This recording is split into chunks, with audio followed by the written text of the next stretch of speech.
What does speed have to do with sound? And if there's no wall in the sky, how exactly do you break a sound barrier?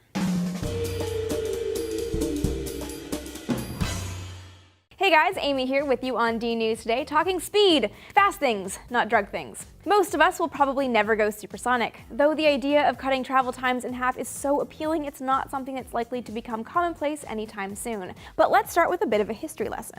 In the 1880s, Austrian physicist Ernst Mach was studying the supersonic flow of gases using a shadowgraph when he successfully photographed a bullet traveling faster than the speed of sound. What his images showed was a bullet with a shockwave in front of it and another one trailing behind it, a clear proof of the phenomenon of compressibility. This research eventually led to the measurement that bears his name. A Mach number is the ratio of the speed of an object traveling through a gas to the speed of sound in that gas. Because while we don't think about it, air is made up of molecules, and like any other physical substance, those air molecules can compress, and when they compress, they form shock waves. It's these shock waves that make flying faster than the speed of sound such a challenge, and in the 1940s, pilots were coming face to face with this challenge. These shock waves vibrate the air molecules they're made of, and when those air molecules vibrate, they vibrate whatever is compressing them. In the case of fast-flying airplanes, the shock waves can shake an airplane hard enough to rip it apart.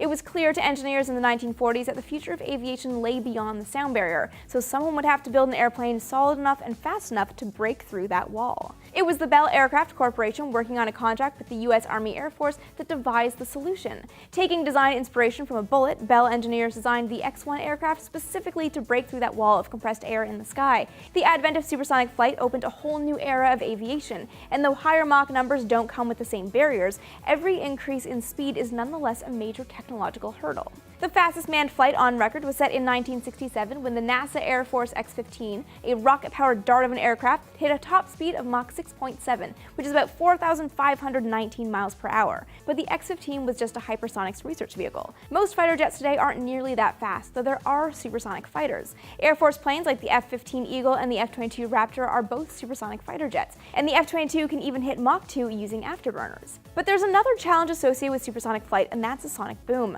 The sonic boom is the sound an airplane makes when it smashes through that wall of compressed air that builds up in front of it. But the boom doesn't just come when the plane goes supersonic, it keeps going in the wake of that supersonic aircraft. This is exactly why the Concorde, the world's only supersonic passenger plane that flew from 1976 to 2003, only ever flew over oceans. In fact, the Federal Aviation Administration prohibited domestic, civil supersonic flights over land in 1973. But all is not lost. NASA and its aviation partners are looking into identifying an acceptable loudness level and working on so-called low-boom aircraft designs that would reduce sonic boom levels and maybe bring back supersonic passenger flights. But that's still something to look forward to down the line. And the U.S. Air Force always has its eye on the future, too, and it's a big supporter of D News.